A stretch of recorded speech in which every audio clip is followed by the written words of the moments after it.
बिस्मिल्लाहिर्रहमानिर्रहीम। अस्सलाम वालेकुम टू ऑल। मैं अब्बास हुसैन उर्दू आईटी एकेडमी के प्लेटफॉर्म से Oracle 11G database administration series के लेक्चर नंबर 17 के साथ हाजिर हूँ। आइए मूव करते हैं स्लाइड नंबर 1 पर और देखते हैं कि हमें किन टॉपिक्स को आज डिस्कस करना है। तो डेटाबेस ऑब्जेक्ट्स मेजर हमारा आज का टॉपिक है और इस टॉपिक को इंक्लूड करने का मकसद ये था कि एक्चुअल अब हमने जो नेक्स्ट लेक्चर है उसमें हमने एसक्यूएल क्वेरी पे परफॉर्म करना है। इस लेक्चर को अगर एडमिन 1 में मैं वहाँ पे एडमिन 1 पे जाके रिकॉर्ड करता तो शायद जो है ना इसकी इम्पोर्टेंस यहाँ पे अंडरस्टैंडिंग के हवाले से जो है ना शायद कुछ और होती। तो मुझे ऐसा फील हुआ कि इस लेक्चर को पहले रिकॉर्ड करता हूँ और फिर हम इसको इन डिटेल एडमिन 1 के अंदर देखेंगे जब हम ओरेकल 11G डेटाबेस का आर्किटेक्चर समझेंगे, उसका स्ट्रक्चर अंडरस्टैंड करेंगे। अगर हम इसे अब डिस्कस कर लेते हैं तो बिल्कुल इसके बारे में बेसिक इन्फॉर्मेशन हमें आ जाएगी। हम एसक्यूएल क्वेरीज परफॉर्म कर रहे होंगे तो हमें पता होगा कि स्कीमा क्या चीज़ है, स्कीमा ऑब्जेक्ट्स क्या हैं, टेबल स्पेस क्या होती है, डाटा फाइल्स क्या होती हैं, यूज़र्स क्या होते हैं। तो कुछ चीज़ों का उभाम होता है स्टूडेंट्स में, कन्फ्यूजन होती है। उस कन्फ्यूजन को दूर करने से पहले बजाय कि आप डायरेक्ट एसक्यूएल क्वेरी पे मूव कर जाएं, उससे पहले हम थोड़े कॉन्सेप्ट डेवलप कर लेते हैं। जैसे कि हमने पहले जो लेक्चर डिस्कस किए हैं उन दोनों लेक्चर्स में हमने बेसिकली कॉन्सेप्ट ही डिस्कस किए थे, उसकी वजह से आपको बेसिक अंडरस्टैंडिंग हो गई है।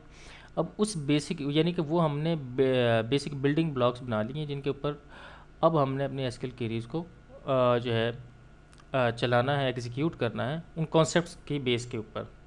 तो ये भी अगेन जो आज का लेक्चर है ये भी कॉन्सेप्ट्स ही हैं। एक दो लोगों ने मुझसे जो है कहा कि जो है ना मैं कोर्स की तरफ जो एक्चुअल एग्ज़ाम जहाँ से क्वेश्चन स्टार्ट होते हैं वो उसकी तरफ मूव नहीं किया। अगर 16 लेक्चर में एक्चुअल एग्ज़ाम के रिकॉर्ड करता तो शायद अब तक जो है ना एडमिन 1 और एसक्यूएल जो एग्ज़ाम है एसक्यूएल फंडामेंटल्स को अब तक कवर हो चुका होता। मैं उनकी इस बात को एग्री करता हूँ। एक्चुअली इस कोर्स को रिकॉर्ड करने का मकसद सिर्फ एग्ज़ाम पास करना नहीं है। ये मैंने पहले लेक्चर्स में बात की थी, अगेन आज दोबारा बात कर रहा हूँ। इस लेक्चर का मकसद ये था कि एक आम बंदा जो किसी इंस्टीट्यूट तक नहीं पहुँच सकता या जो किसी टीचर को अप्रोच नहीं कर सकता, अगर अप्रोच करता है और उसके पास इतने पैसा नहीं है कि वो फ़ी पे कर सके, वो फ्री में कॉन्सेप्चुअली और एग्जामिनेशन पॉइंट ऑफ व्यू से दोनों चीज़ों को ग्रैब करे। तो अगर आप एग्ज़ाम दे भी देते हैं वो तो डम्प्स अवेलेबल हैं, आप एग्ज़ाम दे सकते हैं, वो कोई इशू नहीं है। डम्प्स आप अवेलेबल हैं मार्केट में, बेशुमार बंदों के पास। आप वेबसाइट्स पे जाएं, वहाँ पे आप पे करें और एक नेक्स्ट जाके एग्ज़ाम दे दें, 2-3 दिन में तैयारी कर लें। तो सिर्फ पेपर देना या एग्ज़ाम पास करना हमारा ऑब्जेक्टिव नहीं है। हमारा ऑब्जेक्टिव ये है कि जो बंदा इस कोर्स को जो यहाँ से पढ़ रहा है उर्दू आईटी एकेडमी के प्लेटफॉर्म से, एटलीस्ट जब वो इंटरव्यू में बैठे तो उसे चीज़ें कॉन्सेप्चुअली पता हों। क्योंकि जब भी आपका इंटरव्यू होगा वो आपसे कभी भी क्यूरी रन नहीं करवाएंगे कि या कोई डेटाबेस ऑब्जेक्ट क्रिएट नहीं करवाएंगे। वो आपसे कॉन्सेप्चुअली चीज़ें पूछेंगे। फॉर एग्जांपल ये पूछ सकते हैं स्कीमा क्या है, स्कीमा ऑब्जेक्ट्स क्या होते हैं, टेबल स्पेसिस क्या होती हैं, यूज़र्स क्या होते हैं, यूज़र में और स्कीमा में क्या फ़र्क है। तो बेसिक ऐसी ही चीज़ें वो आपसे पूछ सकते हैं। तो ये तो उन लोगों के लिए है जिन्होंने मुझसे शिकवा किया है कि मैं जो है एग्ज़ाम कंटेंट की तरफ फोकस नहीं कर रहा, एग्ज़ाम कंटेंट साथ साथ कवर होते चले जा रहे हैं। तो एक इसका जवाब ये भी हो सकता है कि आप इंस्टीट्यूट जाते हैं, वहाँ से ट्रेनिंग लेते हैं, 11G की पूरी डेटाबेस एडमिनिस्ट्रेशन की ट्रेनिंग लेके आ जाते हैं और बाद में पता चलता है कि उन लोगों से जो बेसिक टूल्स होते हैं जिनको कनेक्ट करना है डेटाबेस के साथ वो भी नहीं पता होता। ये फैक्ट यही है। एटलीस्ट जिन लोगों के साथ मेरा एक्सपीरियंस रहा है उनके साथ तो मैंने यही देखा है कि पूरा कोर्स करने के बाद पता चलता है कि उन्हें प्रॉपर डेटाबेस भी इंस्टॉल करना नहीं आती। उसकी रीज़न क्या होती है कि आप जिस जगह पे जा रहे हो आपने फोकस कर लिया कि आपने सिर्फ कोर्स कंटेंट को रीड करना है, एग्ज़ाम देना है, सर्टिफिकेट लेना है, बस मेरे पास एक जो है एक प्रूफ आ जाए कि आई एम सर्टिफाइड। मुझे आता है या नहीं आता है वो बात की बात है। अब कुछ लोग होते हैं जो वाकई इंस्टीट्यूट जाते हैं, वहाँ से प्रॉपर ट्रेनिंग लेते हैं, डेली आके पढ़ते हैं और कॉन्सेप्ट भी बिल्ड करते हैं। अब यहाँ पे हम जब बात की थी मैंने शुरू में पहले लेक्चर्स में भी अगेन कि ये दो लोग हैं ना हमारे जो स्टूडेंट्स होते हैं, दो टाइप के होते हैं। वो होते हैं जिनका बैकग्राउंड आईटी का नहीं होता, एक वो होते हैं जिनका बैकग्राउंड आईटी का होता है ऑलरेडी, यानी कि जिन्होंने कोई सॉफ्टवेयर इंजीनियरिंग की हुई है, किसी ने कंप्यूटर साइंस पढ़ा हुआ है, बैचलर किया है, ग्रेजुएशन की है या जो है मास्टर्स किया हुआ है या जो भी उनके पास डिग्रियां हैं। उनको जो आईटी बैकग्राउंड से या सीएस बैकग्राउंड से उनको तो ये चीज़ें पहले से पता होती हैं। बहुत डिटेल में पता नहीं होती, लेकिन चूंकि आपके कोर्स में ये चीज़ें होती हैं तो पढ़ लेता है बंदा।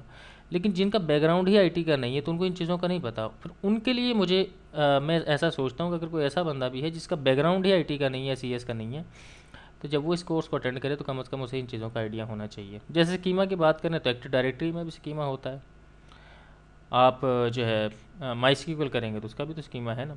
तो हर जगह पे आपको स्कीमा मिलेगा, ऑब्जेक्ट मिलेंगे, टेबल स्पेसेस मिलेंगी, बट हर जगह पे इसका बोलने का, इसको इस्तेमाल करने का अंदाज़ चेंज हो जाएगा। खैर शुरू करते हैं, कोर्स की तरफ मूव करते हैं।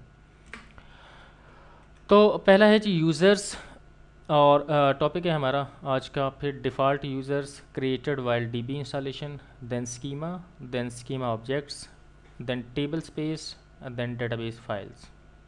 तो यूज़र से स्टार्ट करते हैं। अच्छा, यहाँ पे मैंने यूज़र के साथ स्लैश स्कीमा भी लिखा हुआ है इन ओरेकल। अभी स्कीमा क्यों लिखा है अभी अब आगे बात करते हैं, इंशाल्लाह जो है ना वो साथ साथ चलता रहेगा ये। तो मुझे हाइलाइटर अगर सेलेक्ट करने की ज़रूरत पड़ रही है तो मैं यहाँ से सेलेक्ट कर लेता हूँ, जिसकी बहुत कम ज़रूरत होगी, लेकिन अगर ज़रूरत पड़ी तो हम इसे यूज़ करेंगे। तो in Oracle terminology, a user is someone who can connect to a database. Again repeat कर लूँ कि डेटाबेस यानी कि RDBMS और डेटाबेस इट्सेल्फ दो सेपरेट, एक सॉफ्टवेयर है, एक डेटाबेस है। अब अगेन जब डेटाबेस की बात की जाएगी उसमें ऑब्जेक्ट्स हैं, उसमें यूज़र्स हैं, उसमें बेशुमार चीज़ें हैं। सॉफ्टवेयर आपको वो फैसिलिटी प्रोवाइड कर रहा है कि आप डेटाबेस के साथ डेटाबेस क्रिएट कर सको। ठीक है, तो यही बात बताने की कोशिश कर रहा है। A user is someone who can connect to a database if granted enough privileges. इसका मतलब ये है कि अगर उसके पास इतनी परमिशंस हैं कि वो डेटाबेस के साथ कनेक्ट कर सके तो आप उसे कनेक्ट कर सकते हैं। And optionally again if granted the appropriate privileges can own object such as table in the database. पहले इसको पढ़ता हूँ फिर इसको थोड़ा सा और लॉजिकली अंडरस्टैंड करते हैं। The objects user own are collectively called, ये सॉरी मैंने ये थोड़ा बोलने में थोड़ा एरर आया तो इसे आप करेक्ट समझिएगा। कॉल्ड स्कीमा, वो ये कह रहा है कि अगर कोई यूज़र किसी ऑब्जेक्ट को ऑन करता है और वो कलेक्टिवली, मतलब उनको अगर मिक्सअप कर दिया जाए, बहुत सारे ऑब्जेक्ट्स काउंट किए जाएं जिनकी ओनरशिप किसी एक यूज़र की हो, उसे हम स्कीमा कहते हैं।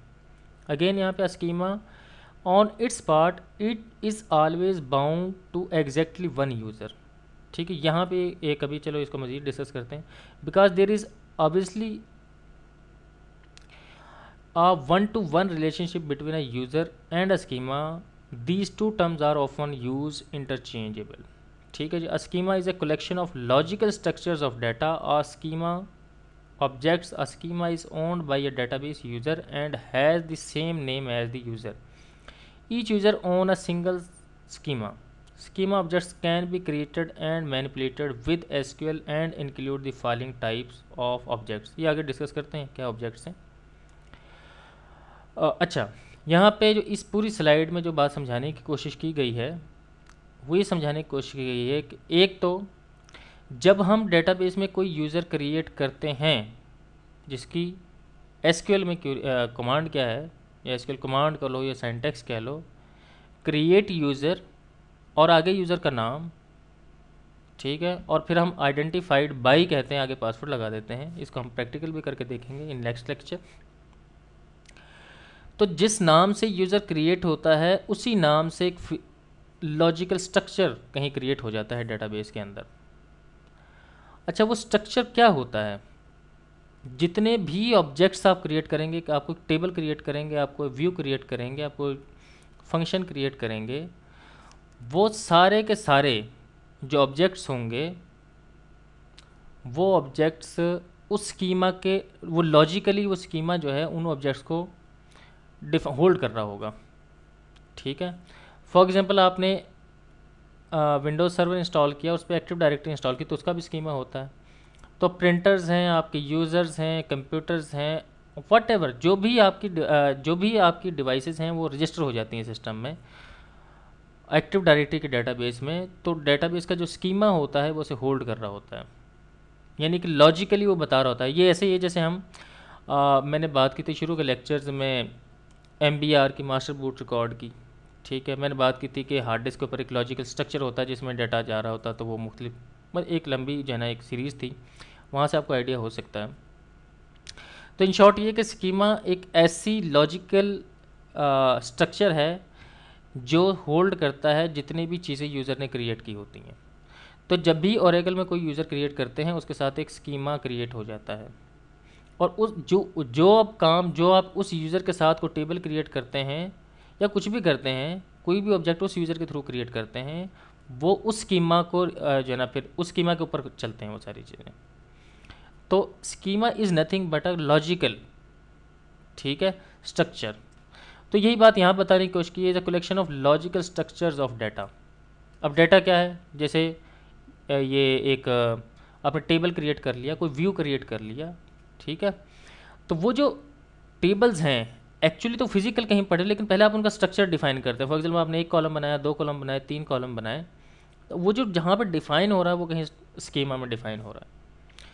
नेक्स्ट स्लाइड पे मूव करते हैं तो फिर ज़िंदगी ज़्यादा आसान हो जाएगी। यहाँ पे एक चीज़ है, इफ़ ग्रांटेड इनफ प्रिविलेजेस।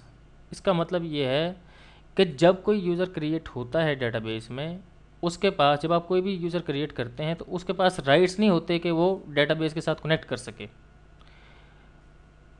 उसको राइट्स देने होते हैं, आपने असाइन करने होते हैं। अब ये असाइनमेंट क्या है, रोल्स क्या हैं, ये आगे जाकर डिस्कस कर लेते हैं अगर स्लाइड में है तो। अब यहाँ पे student may be confuse between user and schema. Again refine किया है, दूसरी स्लाइड मैंने इसीलिए बनाई थी। अ user is just like account, like administrator account करते हैं हम क्रिएट विंडोज़ में, लाइनक्स में रूट क्रिएट करते हैं, या हम कोई अदर अकाउंट क्रिएट कर लेते हैं, जैसे अब्बास क्रिएट कर लिया, UIT कर लिया, उर्दू IT कर लिया। तो जैसे ही मैंने एक यूज़र क्रिएट किया सेम उसी नाम से, क्या हो गया, while schema is a logical structure to store objects created by the user account, user account अब्बास और एडमिनिस्ट्रेटर। फॉर एग्जांपल अब्बास है, जैसे अभी रिसेंटली मैंने एक एग्ज़ाम दिया RSCA का, RSCSA का। तो क्या था कि मुझे एक क्वेश्चन उसमें आया कि आप सारी फाइलें कॉपी करें, कमांड लिखें, उस कमांड में वो कमांड क्या करेगी, सबसे पहले पूरे सिस्टम में ढूंढेगी।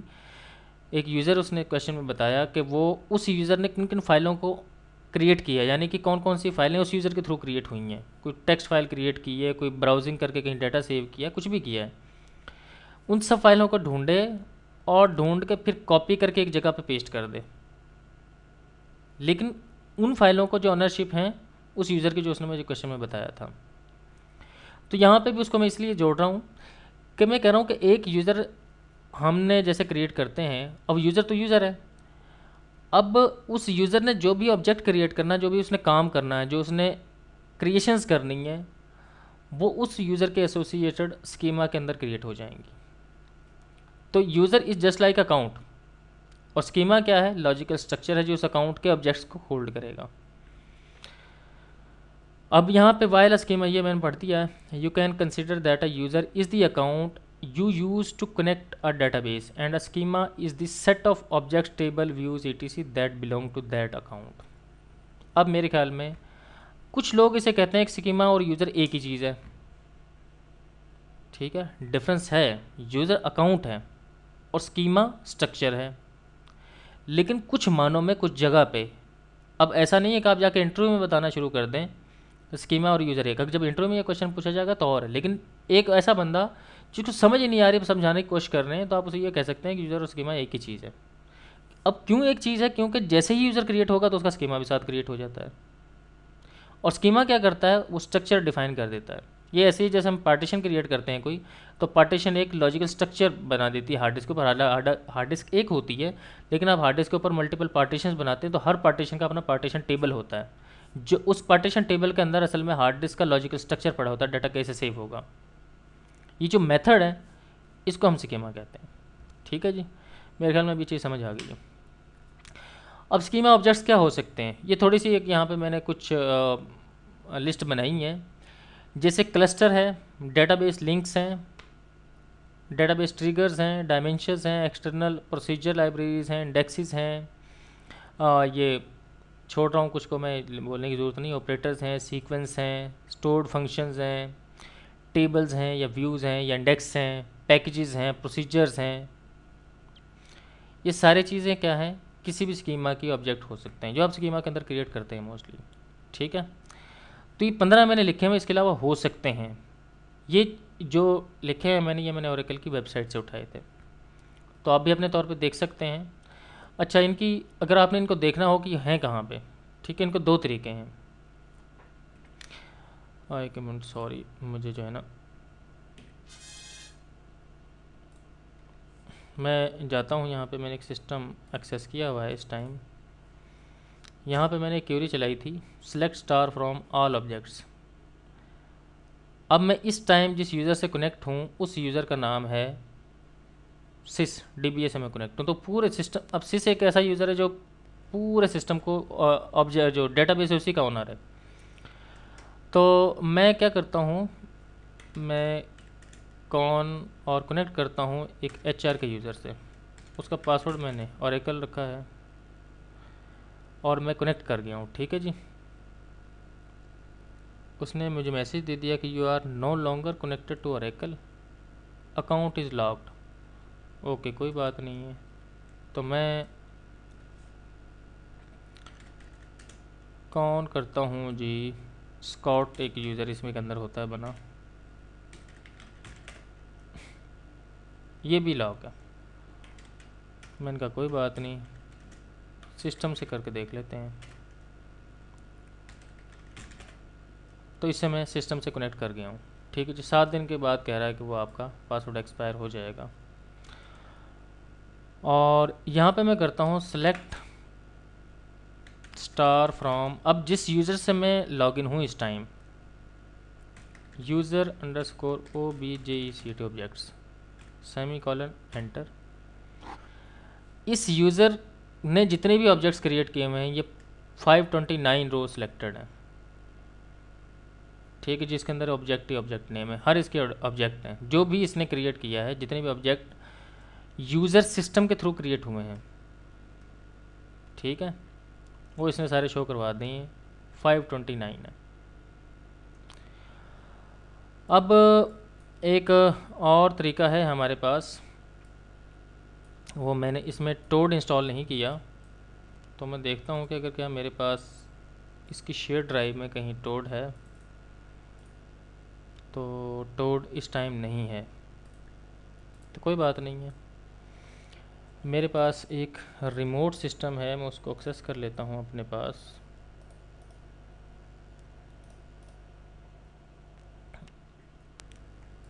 इन केस मैं देखता हूँ कि क्या उसकी एक्सेसिबिलिटी है इस टाइम मेरे पास। उसके अंदर कल ही मैंने डेटाबेस इंस्टॉल की है, तो आई होप सो के मेरे पास हो जाना चाहिए।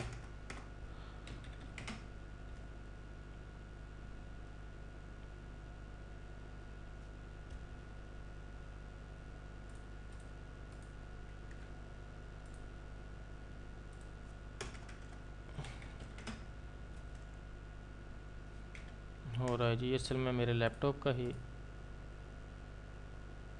एड्रेस है।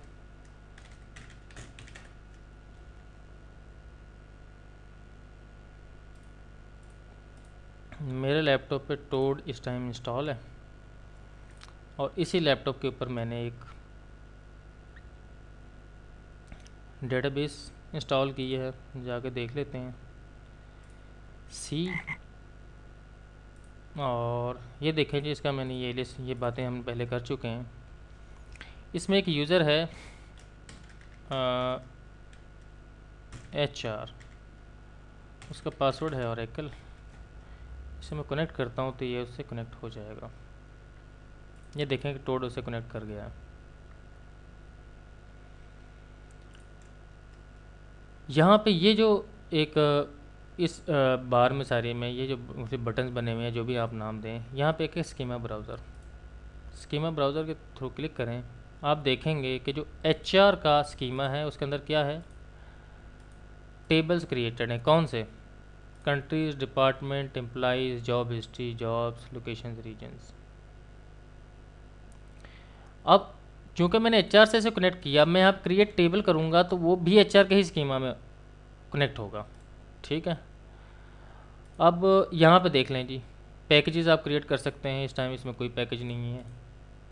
इस तरीके से इसमें व्यू का मैं देख सकता हूँ, इसमें एक व्यू क्रिएटेड है जिसका नाम है एम्प डिटेल अंडरस्कोर व्यू। ठीक है जी। इसी तरीके से इसमें कोई यूज़र्स हैं तो ये उसने मुख्तलिफ यूज़र शो करवा दिए हैं।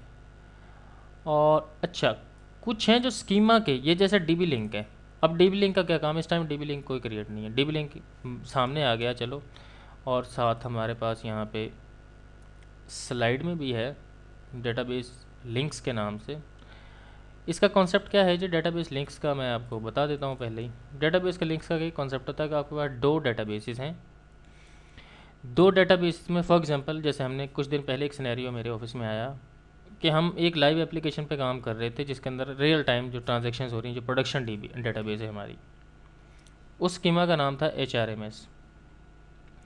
फिर हमारा एक टेस्ट सर्वर था। अब टेस्ट सर्वर का और जो प्रोडक्शन सर्वर था, दोनों में फ़र्क क्या था कि चूँकि हम प्रोडक्शन डेटाबेस के ऊपर उस पर सिस्टम पे काम कर रहे थे, तो हमने उसके अंदर कुछ फॉर्म डिज़ाइन किए, कुछ टेबल्स क्रिएट किए, कुछ बहुत सारी फंक्शंस और ट्रिगर्स वगैरह बहुत सारी चीज़ें क्रिएट की।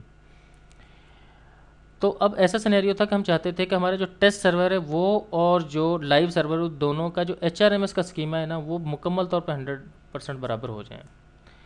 तो टोड के अंदर एक फैसिलिटी है किसकी? क्रिएट डीबी लिंक की। तो हमने दो डेटाबेसेस का लिंक क्रिएट किया और फिर ऑब्जेक्ट्स को मैच करके देखा। जो चीज़ जिस तरफ नहीं थी वो उधर अपडेट कर दी, तो दोनों हमारी डेटाबेस सेम हो गई। ये डेटाबेस लिंक्स का काम होता है। क्या आपने दो डेटाबेस को कंपेयर करवाना है तो आप इसके थ्रू कंपेयर करवा सकते हैं। ठीक है जी। तो यहाँ पे मेरे पास डेटाबेस है, मैंने ये बता भी दिया आपको। इसके बाद इसमें डायरेक्टरीज़ हैं, फेवरेट्स हैं, फ्लैशबैक, आर्काइव्स हैं, फंक्शंस हैं, इंडेक्सेस हैं, इनवैलिड ऑब्जेक्ट्स हैं, जावा है, जॉब्स है, लाइब्रेरीज हैं, मतलब पैकेजेस हैं, पॉलिसीज़ हैं। ये इस स्कीमा के ऑब्जेक्ट्स हैं। ठीक है जी। तो हम जो इनकी बात कर रहा हूँ मैं, अब जब हम करेंगे कोई सीक्वेंस क्रिएट करना है तो आज हमें थोड़ा सा आइडिया हो गया कि स्कीमा के अंदर किस तरह के ऑब्जेक्ट्स हो सकते हैं। अच्छा, अब क्वेश्चन यहाँ पे एक बनता है कि जब कोई यूज़र क्रिएट होता है तो उस वक्त उसके स्कीमा में क्या होता है? उस वक्त उसके स्कीमा में कुछ भी नहीं होता, क्योंकि उस यूज़र जैसे वो क्रिएट होता है तो उसके पास तो इतने राइट्स भी नहीं होते कि वो कनेक्ट कर सके। तो सबसे पहले हमें राइट्स देने होते हैं कि वो कनेक्ट कर सके। फिर कनेक्ट करने के बाद वो सेशन बिल्ड कर सके, तो दो राइट्स हमें मेजर देने पड़ते हैं उसको। उसके बाद वो कनेक्ट कर सकता है। फिर हमने देने होते हैं और उसे राइट्स के ये यूज़र क्या क्या कर सकता है अपने ही स्कीमा में। उस क्रिएट कर सकता है, अपडेट कर सकता है, डिलीट कर सकता है। तो नेक्स्ट वीडियो में इंशाल्लाह बनाएंगे, ये चीज़ें देखेंगे। तो इस जो हमारी स्लाइड है इसमें इतना ही। अब आते हैं जी next, again schema objects, but other type of objects that are also stored in the database and can be created and manipulated with SQL but not contained in schema। जैसे कॉन्टेक्ट्स हैं, directories हैं, profiles हैं, roles हैं, table spaces हैं, users हैं, roll back segments हैं। ये ऐसे होते हैं ऑब्जेक्ट्स, क्योंकि जब कुछ स्कीमा क्रिएट होता है तो इसके अंदर नहीं होते, ये पहले से ही अवेलेबल होते हैं। मतलब होते ही स्कीमा ऑब्जेक्ट्स ही हैं, लेकिन ये किसी स्कीमा के अंदर नहीं होते, ये पहले से अवेलेबल होते हैं। जब आप सॉफ्टवेयर इंस्टॉल करते हैं RDBMS का और डेटाबेस क्रिएट करते हैं, उस टाइम ये मिल चुके होते हैं। जैसे रोल्स हैं। अब यहाँ पे एक जो है मेरे ही सिस्टम में एक चीज़ देख लेते हैं लैपटॉप में।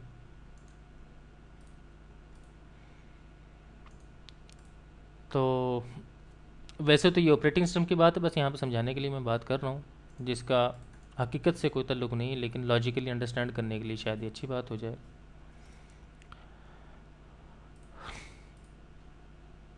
शुक्रन, खुल गया।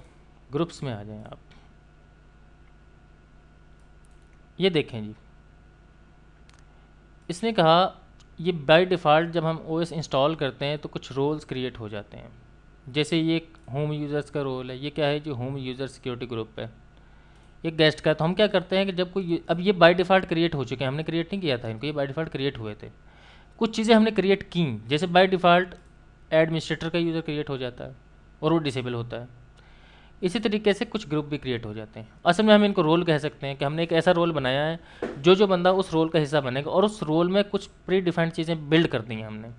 तो ओरेकल डेटाबेस में भी कुछ चीज़ें प्री डिफाइंड रोल्स क्रिएट कर दिए जाते हैं, उन रोल में से कुछ परमिशंस हम फिर मुख्तलिफ यूज़र्स को साइन करते हैं। ठीक है जी। ऐसे टेबल स्पेस है, यूज़र्स है, रोल बैक सेगमेंट्स हैं, इनको हम बाद में देखेंगे। बस यहाँ पे सिर्फ जान पहचान के लिए कि हमें थोड़ा सा पता चल जाए कि जैसे हम टोड खोलें, क्योंकि हमने ज़ाहिर क्यूरी टोड के ऊपर चला के देखनी है। तो जब हम टोड खोलें और टोड में हमको क्यूरी एग्जीक्यूट करें तो एटलीस्ट हमें पता हो कि जो बाई चांस समटाइम क्या होता है कि हम इसे खोल कर देखते हैं, हम कंफ्यूज होते हैं कि यार ये क्या चीज़ें खुली हुई हैं। इस तरीके से यहाँ पे हम देखते हैं ये पॉलिसीज़ क्या हैं, पैकेजेस क्या हैं, हमें लोगों से पूछना पड़ता है। तो मैं नहीं चाहता कि आपको ये पूछना पड़े, जब एसक्यूएल क्यूरी एग्जीक्यूट करें उससे पहले पता होना चाहिए। जैसे दो डेटाबेसेस को आप इसमें कंपेयर करवाना है, ये जो है अब डेटाबेस एडमिन का काम होता है कि दो डेटाबेसेस को कंपेयर करवाए, उसको ऑब्जेक्ट्स को पूरा करे। तो आपके साथ भी ये सिनेरियो हो सकता है। ओके जी, ये हमने कुछ स्कीमा ऑब्जेक्ट्स जो विद इन स्कीमा नहीं होते, अदर देन स्कीमा होते हैं, लेकिन होते स्कीमा ऑब्जेक्ट्स ही हैं। उसके बाद है जी डिफ़ॉल्ट ओरेकल 11G डेटाबेस में यूज़र का कॉन्सेप्ट है। तो हम यहाँ पे देखेंगे, सबसे पहले हमने यूज़र की ही बात की थी पहली स्लाइड में कि हम यूज़र्स को डिस्कस करेंगे। अब चूँकि यूज़र एसोसिएट होता है स्कीमा के साथ और स्कीमा के फिर अंदर ऑब्जेक्ट्स होते हैं, और फिर हमने दूसरे नंबर बात की थी default user created while DB installation. ठीक है जी। तो जब डेटाबेस इंस्टॉल होती है, जैसे मैंने विंडोज़ में दिखाया कि बहुत सारे रोल्स और बहुत सारे यूज़र खुद ही क्रिएट हो जाते हैं, तो इसमें बहुत सारे यूज़र खुद ही क्रिएट हो जाते हैं। कौन से यूज़र होते हैं तो देख लेते हैं जी। जैसे कुछ एक यूज़र होता है सिस का, जो मैक्सिमम पावर के साथ होता है, जिसके पास अल्टीमेट पावर्स होती हैं। जब आपका कुछ भी नहीं चल रहा होता तो सिस का यूज़र फिर भी चल रहा होता है और आपने सारा कुछ इसी के थ्रू परफॉर्म करना होता है। इसके अंदर आप कोई ऑब्जेक्ट क्रिएट नहीं करते, बस इससे मुख्तलिफ काम मैनेज करते हैं। दूसरे नंबर पर जो यूज़र होता है वो है सिस्टम है। अगर सिस है तो यूज़र फिर उसका स्कीमा है, सिस्टम है तो उसका भी स्कीमा है। फिर इस तरह HR है, स्कॉट है, सिसमैन है, DM सिस है और काफ़ी सारे अदर यूज़र्स। ये नीचे दो मैंने लिंक दिए हुए हैं, यहाँ पे एक orafac.com है और एक adp-gmbh.ch एक ये है लिंक, यहाँ से आप मज़ीद उसको देख सकते हैं इस लिंक से जाकर। अच्छा, यहाँ पे दो मैंने PDF की फ़ाइलें खोली हैं, लेकिन अभी उनको दिखाऊंगा नहीं मैं आपको। और चलते हैं जी थोड़ा आगे। तो सिस्टम अकाउंट के बारे में जी देख लीजिए। As always begin with connecting to your server where Oracle is hosted, यानी कि जहाँ पे ओरेकल को आपने इंस्टॉल किया है। फॉर एग्जांपल इस सिस्टम पे इंस्टॉल किया तो ये होस्ट है, इसका ये होस्टेड लोकेशन है। जैसे आप वेबसाइट होस्ट करते हैं तो आपके वेब सर्वर होस्ट करते हैं आप, तो हम कहते हैं कि ऐसा होस्टेड सर्वर जिसके ऊपर चीज़ें होस्ट की गई हैं। To connect to Oracle itself as the system account, ये सिस्टम अकाउंट होता है। The system account is one of the handful of predefined administrative accounts generated automatically when Oracle is installed. System is capable of most administrative task but the task इसमें एक concept है, वो शायद मुझे अभी जो है ना मेरे जहन में नहीं आ रहा, इसको मैं कैसे डिफ़ाइन करूं। बहरहाल तो अब मैं इसको इन शॉर्ट ऐसे कर सकता हूं कि आप का जो सबसे अल्टीमेट यूज़र है वो सिस है। अब सिस को एक तो सिस के तौर पे कनेक्ट किया जा सकता है, दूसरा सिस एज ए DBA कनेक्ट किया जा सकता है, क्योंकि DBA का एक रोल है। वो DBA का रोल क्या, वो आगे पढ़ेंगे जाके हम। अब अगेन ये जो चीज़ें मैं डिस्कस कर रहा हूँ ये कोर्स का हिस्सा नहीं है, ये सिर्फ समझाने वाली बातें हैं। और मैंने पहली बात बता दी है कि कोर्स में और हमने क्या करना है ये एक सेपरेट एक इशू है। तो सिस्टम अकाउंट है जी, मोस्ट प्रिविलेजेस इसके पास होती हैं। उसके बाद है SYS account. SYS is owner of the database and the owner of the data dictionary. अब डाटा डिक्शनरी क्या है ये भी एक कॉन्सेप्ट है, इसको बाद में डिस्कस करेंगे। Never ever create objects in the SYS schema, पहले बता चुका हूँ। The objects belonging to SYS can not be exported. हमने एक मुख्तलिफ मेथड पढ़े थे, एक सॉफ्ट बैकअप का एक मेथड पढ़ा था। एक बैकअप होता है कि हम लॉजिकली स्कीमा को एक्सपोर्ट करें, लॉजिकली जो स्ट्रक्चर है उसको एक्सपोर्ट करें। एक्सपोर्ट की कमांड के थ्रू एक एक्सपोर्ट और इंपोर्ट यूटिलिटी है। अब एक्सपोर्ट DP और एक इंपोर्ट DP आ गई, जैसे डाटा में हम बोलते हैं, उसके थ्रू भी ये काम किया जा सकता है कि आपने लॉजिकली स्ट्रक्चर को जो है ना स्ट्रक्चर्स का बैकअप लेना है, तो उसे भी इंशाल्लाह लेके देखेंगे। इस लेवल पे ये नहीं है तो आगे जब आएगा। तो सिस और सिस्टम अकाउंट के बारे में पता चल गया है। और अच्छा, यहाँ पे जो दो यूज़र थे मैं बात कर रहा था, इसमें एक स्कॉट और एक HR। अब मेरे ख्याल में जो है ना वो बारी आ गई कि मैं इस फाइल को ओपन करूं। यहाँ पे नहीं, बल्कि इस फाइल को ओपन करता हूँ। यहाँ पे देखें, स्कॉट एक यूज़र है और इसका पासवर्ड बाय डिफ़ॉल्ट टाइगर होता है, लेकिन बाय डिफ़ॉल्ट ये लॉक होता है। अगर इसको अनलॉक करेंगे तो इसका पासवर्ड टाइगर है। ये इस जहाँ से ये मैंने डॉक्यूमेंट लिया है उसने बाय डिफ़ॉल्ट ये एग्जाम्पल के तौर पे लिखे हुए, आगे लिखा हुआ है training slash demonstration users containing the popular EMP and DPT यानी कि एम्प्लॉय और डिपार्टमेंट टेबल्स इसके ऊपर कंटेन होते हैं। आगे लिखा हुआ है ड्रॉप यूज़र कैस्केड। अब ये ड्रॉप यूज़र कैस्केड इसलिए लिखा है कि जिस कोई भी ऐसा स्कीमा जिसके अंदर ऑब्जेक्ट्स पड़े हुए हैं आप उसको ड्रॉप नहीं कर सकते, उसके लिए आपको कैस्केड लिखना पड़ता है। अच्छा जी, सिस का स्कीमा जो है उसको आप ड्रॉप ही नहीं कर सकते, ना सिस्टम का कर सकते हैं ना OUTLN एक स्कीमा होता है जिसको भी आप ड्रॉप नहीं कर सकते। पासवर्ड चेंज कर सकते हैं, ये इसने लिखा हुआ है। इसको कौन क्रिएट करता है, इसने स्क्रिप्ट भी लिखे हुए हैं। आपको भी फाइल मिल जाएगी, जो लिंक मैंने स्लाइड में बताए थे वहाँ से चेक कर लीजिएगा। ये फाइल मिल जाएगी जिसमें जितने भी यूज़र क्रिएट होते हैं वो इसमें लिखे हुए हैं ड्यूरिंग इंस्टॉलेशन। ठीक है जी। तो इंस्टॉलेशन के दौरान जितने भी लिंक जो यूज़र्स क्रिएट होते हैं, जैसे इसमें ये MD सिस है, ये DIP है, और ये मैंने पहले लिखा हुआ है DBSNMP है एक यूज़र जो क्या करता है जी, ओरेकल इंटेलिजेंट एजेंट है। क्या काम क्या है जी, only if you do not use the intelligent agents, इसको डिलीट किया जा सकता है।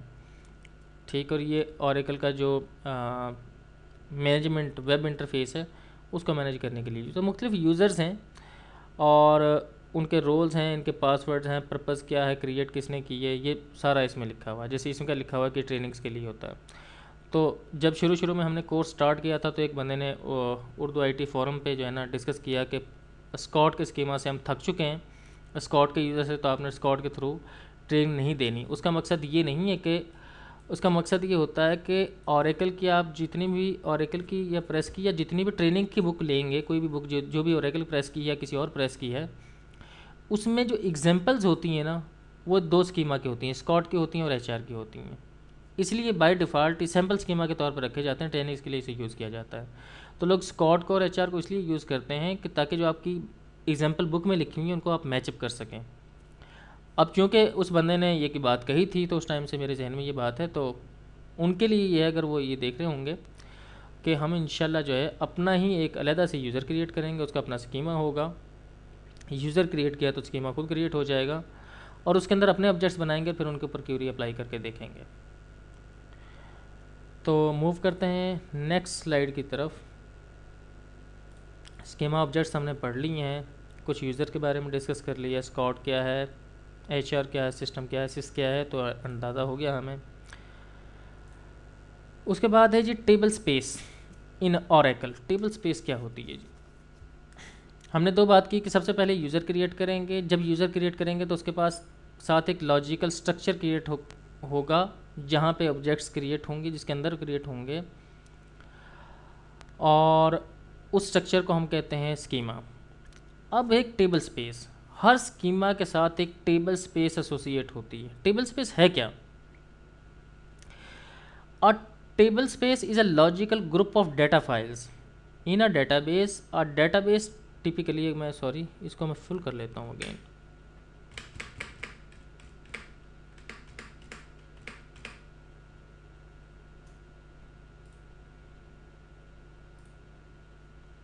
हाँ जी, यहाँ अ table space is a logical group of data files in a database. A database typically contains at least one table space and usually 2 और मोर। ठीक है जी, विद इन द डेटाबेस। एक डेटाबेस में एक टेबल हो स्पेस हो सकती है कम से कम, या 2 हो सकती हैं या 3 हो सकती हैं। The table space plays a role similar to that of a folder on a hard drive of a computer।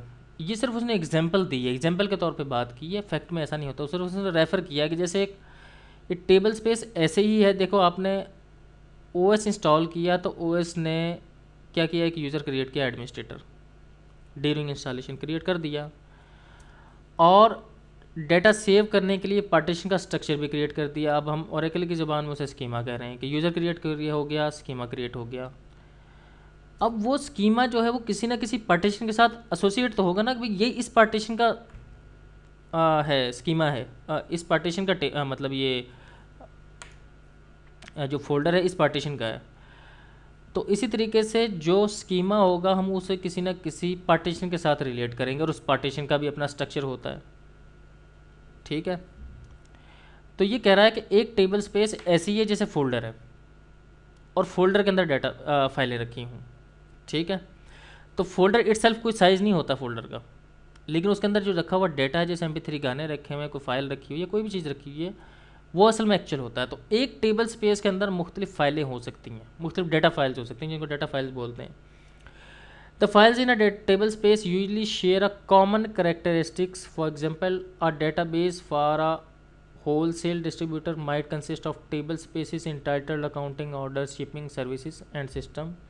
अगर समझ नहीं आ रहा तो कोई मसला नहीं, छोड़ दें, एक दफ़ा अंडरस्टैंड करें, जब काम करना शुरू करेंगे तो खुद ही हो जाएगा। आगे जाकर अब जैसे हम टेबल क्रिएट करेंगे तो आपको समझ आ जाएगी, ये सिर्फ कॉन्सेप्ट के लिए। Each table space might contain only one data file और थाउजेंड्स ऑफ फाइल्स और anything in between. Table space can be created, deleted and merged just can the folders on the hard drive of computer. ये example के तौर पे again बात की है। अब टेबल स्पेस क्या करते हैं कि जब हम कोई टेबल स्पेस, कुछ टेबल स्पेसेस ऑलरेडी क्रिएटेड होती हैं, डिफ़ॉल्ट टेबल स्पेसेस जिन्हें हमें कहते हैं, तो when a new database is created it will have the following table spaces as created by the database configuration assistant, जिसे DBCA भी कहते हैं। अब एक मैनुअल डेटाबेस इंस्टॉलेशन मेथड भी होता है, उसके अंदर हम ये टेबल स्पेसेस खुद क्रिएट करते हैं कुछ डेटाबेस के साथ, जिसमें एक सिस्टम है जो क्या करती है, डाटा डिक्शनरी को होल्ड करती है। ये SysAux है, ऑप्शनल डेटाबेस के कंपोनेंट्स को होल्ड करती है, यानी कि उस कंपोनेंट्स का डाटा इसके अंदर पड़ा होता है। एक टेम्प होती है, टेम्परेरी टेबल स्पेस होती है। एक अंडू होती है कि जैसे आपने कोई काम किया, कोई रोल बैक, इस तरह की ट्रांजेक्शन इसके अंदर होती हैं। एक यूज़र के नाम से टेबल स्पेस होती है, जो टेबल स्पेस जो भी आप कोई यूज़र क्रिएट करते हैं सिस्टम में, ओरेकल डेटाबेस में, उस हर यूज़र को चूँकि एक टेबल स्पेस तो मिलनी होती है ना, स्कीमा मिलेगा, और स्कीमा ज़ाहिर है किसी न किसी टेबल स्पेस के साथ एसोसिएट होगा, और जो टेबल स्पेस होगी उसके अंदर कोई डाटा फाइलें पड़ी होंगी। तो नॉर्मली जिस नाम से यूज़र क्रिएट होता है उसी नाम से वो क्रिएट होता है स्कीमा, और नॉर्मली जिस नाम से टेबल स्पेस क्रिएट होती है सिस्टम में उसी नाम से डाटा फाइल भी क्रिएट हो जाती है। तो देख लेते हैं जाके डाटा फाइल को भी। तो जब आपकी डेटाबेस इंस्टॉल होती है तो उसमें ये सिस्टम से SysAux, टेम्प, अंडू, TBS1 और यूज़र्स के नाम से टेबल स्पेसेस क्रिएट हो जाती हैं, और हर टेबल स्पेस एसोसिएट होती है मिनिमम एक या मोर देन वन फाइल के डाटा फाइल के साथ। इन टेबल स्पेसेस की टाइप्स भी होती हैं। एक होती है permanent table space. Permanent table space क्या है जी? Permanent table space are use to store user data and user created object like tables, indexes, materialized views. Temp table space, temp or temporary table space are used to store data with short lifespan, transitive data. और undo table space क्या करती है? undo table space are used to store before image data that can be used to undo transactions। ठीक है जी, अब data files की तरफ move करते हैं। इन an Oracle data file is a big unit of physical storage in the OS file system.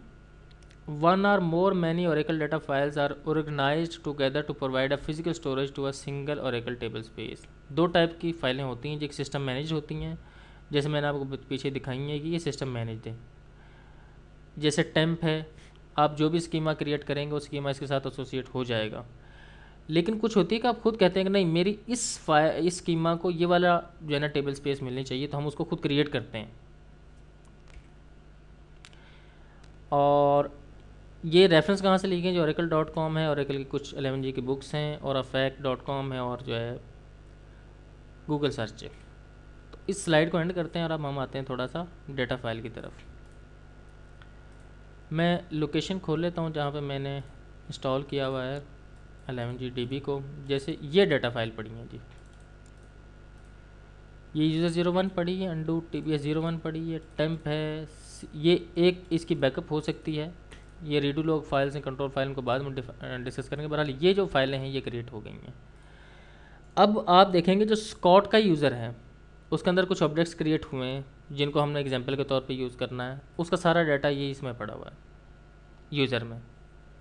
ठीक है, अब हम चाहते हैं कि नहीं ये जो डाटा फाइल है इसके अंदर उसका डाटा नहीं आना चाहिए, इसका कहीं और आना चाहिए। तो फिर हम क्या करेंगे, डाटा फाइल क्रिएट करेंगे, फिर कस्टम टेबल स्पेस क्रिएट करेंगे। उस टेबल स्पेस के साथ जो नई डाटा फाइल क्रिएट की होगी उसको हम करेंगे। अब मेरे पास एक और डाटाबेस है जो कि एक और जगह पे चल रही है, इसको मैं खोल के दिखा देता हूँ आपको। यहाँ पे देखें कितनी सारी डाटा ये फाइलें हैं। ठीक है, ये GMS 01 है, 02 है, 03 है, 04 है, 05, 06 है। बेसिकली ये फाइलें सारी एक ही टेबल स्पेस की फाइलें हैं, एक टेबल के साथ एसोसिएटेड है। और जो एक टेबल स्पेस है वो एक स्कीमा के साथ एसोसिएटेड है। और जो स्कीमा है, अब हमने क्या किया है कि हमारे पास मुख्तलिफ एप्लीकेशंस हो सकती हैं आपके ERP सिस्टम में। तो आप कहते हैं कि हर ERP हर एप्लीकेशन का अलग स्कीमा क्रिएट कर दिया जाए, बजाय कि एक ही स्कीमा के अंदर सारा कुछ किया जाए। अब कहते हैं कि हर मॉड्यूल के लिए, जैसे मॉड्यूल भी हम बोलते हैं समटाइम, कि हमारे पास एक HR का मॉड्यूल है, एक प्रोडक्शन का मॉड्यूल है, एक आपके पास इन्वेंट्री का मॉड्यूल है, एक आपके पास फिनांस का मॉड्यूल है, एक पेरोल का मॉड्यूल है, एक आपके पास जो है CRM का मॉड्यूल है। तो मुख्तलिफ मॉड्यूल्स बनाते हैं। तो ये डेटाबेस एडमिनिस्ट्रेटर के ऊपर डिपेंड करता है कि वो कैसा डेटाबेस डिज़ाइनिंग करता है। जो छोटे सॉफ्टवेयर हैं या जिन लोगों को नहीं आइडिया होता, वो क्या करते हैं कि जो डिफ़ॉल्ट ये यूज़र्स वाली होती है ना टेबल स्पेस और डाटा फाइल, इसी को यूज़ करते रहते हैं। वो एक स्कीमा के अंदर सारा काम करते हैं। कुछ लोग कहते हैं कि नहीं, हमने मैनेज्ड काम करना है। जैसे आप एक्टिव डायरेक्टरी क्रिएट कर ले, उसी में सारे लोग रजिस्टर करने, चाहे 300 चाहे 1000 यूज़र है आपके पास। और कई दफ़ा क्या होता है कि हम क्या करते हैं कि हम चाइल्ड डोमेन कंट्रोलर क्रिएट कर लेते हैं कि नहीं, इस साइट के यूज़र इसमें आएंगे, इस साइट के यूज़र इसमें आएंगे। तो डिपेंड अगेन ऑन यू कि आप किस काम को कैसे करना चाहते हैं। और आज के लिए जी इंशाल्लाह जो है, अब नेक्स्ट जो होगा उसमें हम एक यूज़र क्रिएट करेंगे और उस यूज़र को फिर 2 राइट्स देंगे, मिनिमम राइट्स होंगे। फिर उस यूज़र के अंदर हम ऑब्जेक्ट्स क्रिएट करेंगे और जो ये सारा काम जो हो रहा होगा बेसिकली कि SQL क्यूरी का ही हो रहा होगा। अब इसमें जो बुक है, जो SQL की बुक है, उसमें बहुत सारी चीज़ें नहीं है अगेन। ठीक है, ये वो कोर्स का हिस्सा नहीं है, लेकिन हमें ज़ाहिर है हमने तो जो जिस इन्वायरमेंट में भी काम करना है या जिस ऑर्गेनाइजेशन में भी काम करना है, वहाँ पे ये तो बेसिक चीज़ें हैं, इनके साथ तो हमारा काम पड़ेगा ही पड़ेगा। तो पेपर तो पास करना ही करना है, लेकिन साथ हमने टेक्निकली चीज़ों को हैंडल भी करना है। तो फोकस ये था। अब आखिरी जो है, जो मेरी तरफ से है, वो मैं सॉरी करता हूँ सबके साथ कि मैं कुछ अरसे से डिस्कनेक्ट था। ये रिकॉर्डिंग पास थी, आज इंशाल्लाह जो है ना रिज्यूम कर दिया हमने इसको। अभी नेक्स्ट लेक्चर भी इंशाल्लाह जल्दी अपलोड हो जाएगा। अगेन वो ये था कि मैं कुछ लिनक्स के 1-2 प्रोजेक्ट्स पे काम कर रहा था, साथ में एग्ज़ाम की तैयारी कर रहा था, तो उस वजह से बीच में पास रहा। ज़ाहिर है हम जॉब कर रहे हैं तो जॉब में से टाइम निकालते हैं कि हम इस वीडियो सीरीज़ को रिकॉर्ड करें, लेकिन ज़ाहिर है वीडियो रिकॉर्ड करने से पहले बंदे को अपनी प्रिपरेशन करनी होती है, तो ज़ाहिर उसके लिए टाइम चाहिए होता है। तो उस सिनेरियो में थोड़ा लेट हुआ, कुछ एग्ज़ाम चलते रहे, कुछ इस तरह के जो छोटे छोटे प्रोजेक्ट्स थे जो उनको काम करना था। तो इंशाल्लाह अब इसे रिज्यूम कर दिया, तो हम सांस अब तब लेंगे जब हमारा जो है इंशाल्लाह SQL फंडामेंटल एटलीस्ट कंप्लीट हो चुका होगा। फिर हम एडमिन 1 को स्टार्ट करेंगे। इन केस अगर कहीं पे ब्रेक आता या पास आता, सीरीज़ हमने मुकम्मल करनी है, बट समटाइम ये इस तरह की जो सिचुएशंस आ जाती हैं, तो इसमें जो है ना आपने परेशान नहीं होना कि शायद हमारी सीरीज़ ख़त्म हो गई है या पास होगी हमेशा के लिए। ऐसा नहीं है, इंशाल्लाह कंप्लीट होगी। ओके जी, फिर इंशाल्लाह नेक्स्ट लेक्चर में मिलते हैं और सी यू, बाय बाय, अल्लाह हाफिज़।